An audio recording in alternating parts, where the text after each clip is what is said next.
Welcome to K5 TV news. అలాగే నిగమైన గారికి, IMM భాష గారికి, అలాగే ఇమామ్ గారికి, అన్న కులాయపన్న గారికి, మిగతా తెలియ వాళ్ళకి నిసార్ అహ్మద్ గారికి ఉద్యమ నమస్కారం తెలియజేస్తున్నాను. వేదిక ముందున్న అక్క చెల్లెమ్మలందరికీ కూడా ఉద్యమ నమస్కారం తెలియజేస్తున్నాను. ముఖ్యంగా చాలా మంది గారు ప్రజారక్షణ సమితి ద్వారా చూస్తే కొంత చాలా తక్కువ ఆలోచన చేస్తారు. కానీ తక్కువ మంది ఉన్న వాళ్ళు ఎక్కువ ఆలోచన చేసిన వల్ల గొప్ప సిపిఐ పార్టీ చూడండి, ఎప్పుడైనా పెట్రోల్ సడన్ గా పెంచినప్పుడు వైఎస్ఆర్ పార్టీ వాళ్ళు వస్తారా అంటే రారు, తెలుగుదేశం పార్టీ వాళ్ళు వస్తారంటే రారు. కానీ ఇప్పుడు ప్రజల కోసం చేసిన పార్టీ ఏదైనా ప్రజలకు వ్యక్తిగత పార్టీ ఏదైనా కమ్యూనిస్ట్ పార్టీ, ఎందుకంటే విప్లవంలో చూపించిన పార్టీ కాబట్టి ఆ పార్టీలో ఉన్న వాళ్ళందరూ వెంటనే ప్రజలపై పార్టీ వేస్తున్నారు అని చెప్పేసి అంటే కొన్ని రోజులు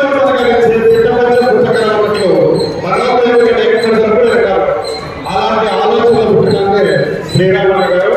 ఎందుకంటే ఒకప్పుడు మన అనంతపురం జిల్లా అంటే కరవ జిల్లాలో అత్యంత వెనుకబడిన ప్రాంతం. ఈ ప్రాంతం కావాలంటే నీళ్లు కావాలి. నీళ్లు కావాలంటే ఎక్కడికి వస్తాయి? ఎవరు ఆకాశం వర్షం వచ్చినప్పుడు మనకు ప్రతిదయం లేదు.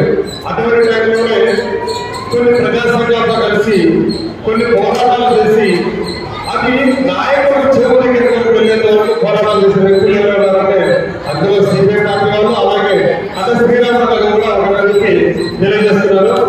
అంతేకాకుండా ఎవరికి ఏ సమస్య జరిగిందన్న పల్లెటూళ్ళలో అప్పుడు ఉన్నప్పుడు ప్రజల్లో సాధారణ న్యాయం జరగాలంటే న్యాయం జరిగేది కాదు. ఇంకా ఒక రెడ్డి దగ్గర పోయినా ఒక వేరే రెడ్డి దగ్గర పోయిన న్యాయం జరగదు. అప్పుడు ఏం చేస్తుంటే మనకు న్యాయం జరగాలంటే అందరి దగ్గర పోదామని చెప్పేసి అందరి దగ్గరికి వచ్చినప్పుడు వీళ్ళు ప్రజాపక్షాన పోరాడి వాళ్ళకి న్యాయం జరిగే విధంగా చేశారు.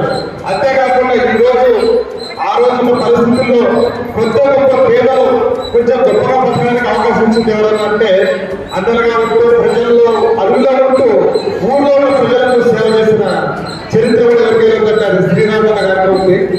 అంతేకాకుండా ఈ సాగర ప్రాజెక్టు కోసం ఎన్నోసార్లు సైకిల్ యాత్రలని, ప్రజా చైతన్య సభలను పెట్టి ప్రజా సంఘాల ద్వారా ఈ రోజు చెప్పినప్పుడు అప్పుడు నాయకులు కొంతమంది చల్లం వచ్చి ప్రాజెక్టు కట్టారు. ఇప్పుడు ఆ ప్రాజెక్టుల ద్వారా ఈరోజు మంత్రిగా రావడం, కొన్ని ప్రాంతాల్లో శిశు సాగుతున్న వాళ్ళు చూస్తున్నారు. ఇది ఏ నాయకుడు వాళ్ళందరూ వాళ్ళ ఆలోచన పుట్టింది కాదు. ప్రజా సంరక్షకులు, తర్వాత ప్రజా సేవకులైన ఇటువంటి శ్రీరామన్న గారు, తర్వాత లింగమైన లాంటి వాళ్ళు, కొంతమంది వచ్చేసి రామకృష్ణ లాంటి వాళ్ళు, వీళ్ళందరూ కలిసి అప్పట్లో పోరాటం చేశారు. ఎక్కడ ఓటింగ్ పోతున్నాయి మా వెనుకబడిన రాయలసీమ ప్రాంతాల్లో యూటీఎంసీ నీళ్ళు కేటాయించాలని చెప్పేసి ఓటింగ్స్ కొనుక్కుంటున్నాయి. మీరు 10 సంవత్సరాల క్రితం వాళ్ళందరూ కూడా చూస్తుంటారు. ఎప్పుడు రావాలి యూటీఎంసీ అనుకునే వాళ్ళకి అంటే మాకున్న ఆలోచన ఎప్పుడు రావాలి, అసలు చేస్తున్న బుద్ధి చేస్తున్న అనిపిస్తుంది.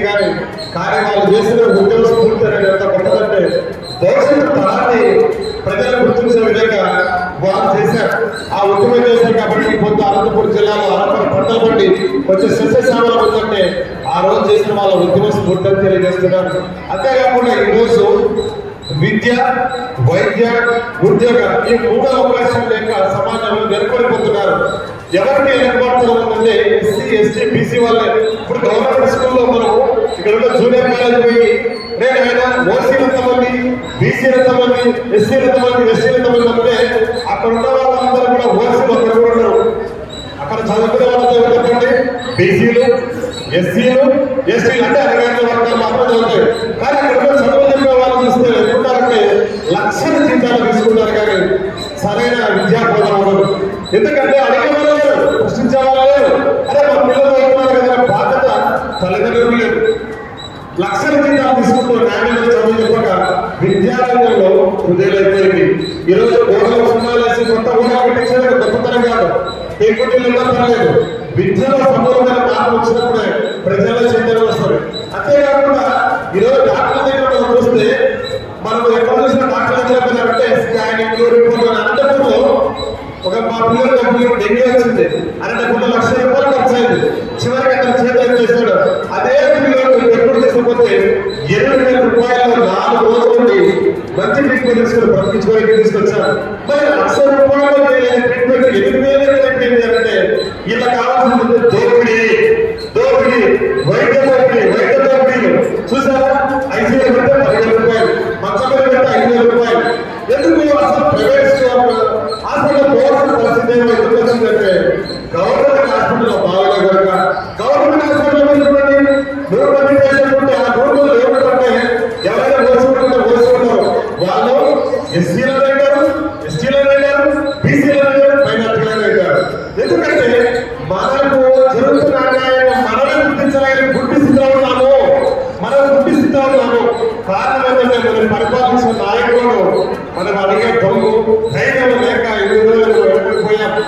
ఇటువంటి పిల్లలు మనందరం కూడా మంచి విద్య కావాలి, మంచి వైద్యం కావాలి. ఈ 2 విషయాల్లోనే ప్రజలు జరిగిపోతున్నారు. అంతేకాకుండా మళ్ళీ కింద స్థాయి నుంచి పై స్థాయిలో కష్టపడి ఎవరో చదువుకొని పైకి వచ్చినట్టు వారికి ఉద్యోగం లేకుండా పరిస్థితుల్లో పరిశ్రమలు లేవు, వెనకబాటు పత్రం. పరిశ్రమలు లేకపోవడం వల్ల ఎంత చదువుకున్నా కూడా లాస్ట్ కూలిపోవడం చేసే పరిస్థితికి వచ్చింది. చూడండి, ఇవన్నీ మనం గుర్తుపెట్టుకొని ఈ ప్రజా రక్షణ సమితి ద్వారా ప్రభుత్వాలు తెలియజేసేది ఏంటంటే విద్యారంగంలో సమూలమైన మార్పు, అలాగే వైద్య రంగంలో సమూలమైన మార్పు, ఉపాధి అవకాశాల్లో సమూలమైన మార్పు కావాలని కోరుకుంటున్నాం. ఈ సమూలమైన మార్పు పెట్టాల్సిన గోడకు రద్దులేస్తారు. టీచర్లకు ఎప్పటికప్పుడుకి పర్యవేక్షణ జరుగుతున్నాయి. పర్యవేక్షణ జరిగి మన పిల్లలకు మనమే ఇప్పుడు పిల్లలకు కేర్ తీసుకోవాలని ఇప్పుడు మనందరూ కూడా చైతన్యవంతులైన మన పిల్లలు చదువుకుంటున్నారు. కాబట్టి మన పిల్లలు చదువుతున్న స్కూళ్ళలో పోయి మీరు ఎందుకు వచ్చి సరిగ్గా చెప్పడం లేదు. ఒక ఇంగ్లీష్ టీచర్ ఉంటారు, తర్వాత ఒకసారి రజిత్ బాబు వస్తారు. ఒకసారి ఏం చేశారు చూసిన రజిత్ బాబు సార్ మనసు కరిగిపోయి ఒక లెటర్ పెట్టినప్పుడు సార్ గవర్నమెంట్ స్కూల్లో సరిగ్గా చదివించలేదంటే ఆయన ఏం చేశారంటే పొద్దున్న 9 అయితే డ్రైవర్ తీసుకొని ఏ స్కూల్కి వెళ్తాడో వెంటనే ఏం చేస్తాడు ఆర్టికల్ స్కూల్ సందర్శిస్తాడు. అట్లా సందర్శించిన స్కూళ్ళలో పొట్టి శ్రీరామ స్కూల్ ఒకటి. పొట్టి శ్రీరామ స్కూల్కి వెళ్ళినప్పుడు ఆయన ఇంటి 10వ తరగతి ఎగ్జామ్ రాసిన పిల్లల్ని అంటే ఇప్పుడు ఎట్లుందో అంటే నెలటే ఎగ్జామ్స్ ఉన్నాయి. 10వ తరగతి పిల్లలు లేదు అడిగారు. అడిగితే వాళ్ళ ఇంటిలో ఏమే కానీ నాకు నచ్చలేదు. వెంటనే ప్రిన్సిపాల్ నుంచి అడిగారు, అరే వాళ్ళకు లేకపోతే ఎగ్జామ్ రాయాలా, వాళ్ళు 10వ తరగతి ఫెయిల్ అవుతారు, వాళ్ళకి ఏం నేర్పిస్తారంటే సార్ హిందీ టీచర్ రాలేదు. కనీసం ప్రిన్సిపల్ గారికి గుర్తుండాలి కదా. ఆ పిల్లలు ఫెయిల్ అయితే వాళ్ళ భవిష్యత్తు నాశనమైనట్టే కదా. వాళ్ళ భవిష్యత్తు వాళ్ళ తల్లిదండ్రులు వాళ్ళు పెట్టుకున్న ఆశలను కలం అయిపోయినట్టే అని చెప్పేసి వెంటనే ఆమె ఫోన్ చేస్తారు. హిందీ టీచర్కి ఫోన్ చేస్తే ఆయన వల్ల నేను సార్ బాగాలేకపోయినా రాకపోతే వేరే వాళ్ళని పెట్టాలి కదా అని చెప్పేసి వెంటనే రజిత్ బాబు గారు ఆమె వెంటనే సస్పెండ్ చేశారు. ఇలాగ మనం ప్రజా సంఘాలైన మనందరూ కూడా ప్రతి స్కూల్లో కూడా మన పిల్లలు చదువుతున్నారు. ఎక్కడ చదువుతున్న పిల్లలు ఎవరు? ఎస్సీ, ఎస్టీ, బీసీ, మైనారిటీ పిల్లలు. కాబట్టి స్కూల్లో ప్రిన్సిపల్ కూడా అరే ఇలా పిల్లలు చదువులు చెప్పకపోతే వాళ్ళు ఇబ్బంది పడతారు భయం ప్రిన్సిపల్ కలిగించాలంటే ప్రజా సంఘాలలో వాళ్ళందరూ కూడా మనందరూ కూడా ఏకమై వాళ్ళని భయం కలిగేటట్టు మనం పోరాటం కోరుకుంటున్నారు. అంతేకాకుండా చివరిగా మా పేదపడ సంఘాల పరిస్థితి గురించి చెప్పుకుంటున్నారు. ఎందుకంటే కుల సంఘంగా పేదపడ సంఘాలైన మేము అంటే మా కులం పేదపడ సంఘాలు చాలా మంది తెలియకపోవచ్చు. కథల వాళ్ళు అంటే కథలు చెప్పేవాళ్ళు ఎల్లమ్మ కథ, సిన్నమ్మ కథ, మారమ్మ కథ, ఇట్లా కథలు చెప్పేవాళ్ళు మా వాళ్ళందరూ కూడా. ఈ కథలు చెప్పే వాళ్ళందరూ కూడా మాకు ఒక ఊళ్ళో ఒక్కొక్క గ్రామాల్లో కొన్ని రోజులు ఒక్కొక్క గ్రామాల్లో వెళ్తూ ఉండే వాళ్ళని ఇలా ఉన్న మాకు ఒక శ్రీనివాసం లేకపోవడం చేత ఐడెంటిటీ లేదు. ఐడెంటిటీ లేకపోవడం వల్ల మాకు ఇప్పుడు వరకు మా పిల్లలు చదువుతున్నారు కానీ 10th వరకు వచ్చేటప్పుడు స్టార్ట్ అయిపోతున్నారు. కారణం ఏంటంటే నువ్వు ఇంటర్మీడియట్ జాయిన్ కావాలి అని అనుకుంటే క్యాస్ట్ సర్టిఫికేట్ కావాలి. క్యాస్ట్ సర్టిఫికేట్ మీరు ఎస్సీనా, ఎస్టీనా, బీసీనా ఏదైనా చెప్పలేకపోతున్నారు. మా మామయ్య గతంలో ఎస్సీ సర్టిఫికేట్ ఇచ్చేవాళ్ళు, ఇప్పుడు అవి లేదని చెప్పేసి మా సర్టిఫికేట్ రద్దు చేయడంతో మా పిల్లల భవిష్యత్తు నాశనం అయిపోయింది. అలా ప్రజారక్షణ సేవ సభ్యులైన శ్రీరామ గారిలో మీరు మనం చేసేది ఏంటంటే అలా మా సర్టిఫికేట్ లేవు. మేము కూడా మా పోరాటానికి మీ మద్దతు వేదిక పెడుతున్నారు. ఆ మైనార్టీ వాళ్ళకి కానీ, సిపిఆర్ వాళ్ళకి కానీ, ఆ వర్గ సంఘాలకు కానీ, రాజ్యాంగ సంఘం వాళ్ళకి మనం చేసింది కదా. మీరు ఖచ్చితంగా మీకు సంపూర్ణ మద్దతు మాకు కేటాయించి కలెక్టర్ ఆఫీస్ దగ్గర ధర్నాలు కానీ, లేకపోతే కలెక్టర్ గారిని నిలదీయడం కానీ, రాజకీయ నాయకులు నిలదీయడంలో కానీ మీ యొక్క సహాయ సహకారం మాకు కావాలని కోరుకుంటున్నామన్నా. అంతేకాకుండా ముఖ్యంగా మనం చేసుకోవాల్సిందంటే మన పిల్లలకు ఎదుగుదలకు ప్రోత్సహించే విధంగా మన ఆలోచన విధానాలు ఉండాలని చివరిగా సందర్శిస్తున్నాగా. ఎందుకంటే మన స్కూల్ పిల్లలు చదువుకునే ఇప్పుడున్న పిల్లలే రేపటి పౌరులు కాబట్టి మన పిల్లలు మనమే డెవలప్ చేసుకోవాలి. కాబట్టి మన స్కూళ్ళలో అప్పుడప్పుడు ఇంప్రెషన్ చేస్తే బాగుంటుందని సలహా ఇస్తూ ఈ యొక్క అవకాశం ఇచ్చిన పెద్దలకు ధన్యవాదాలు చేస్తూ ముగిస్తున్నాను. Thank you.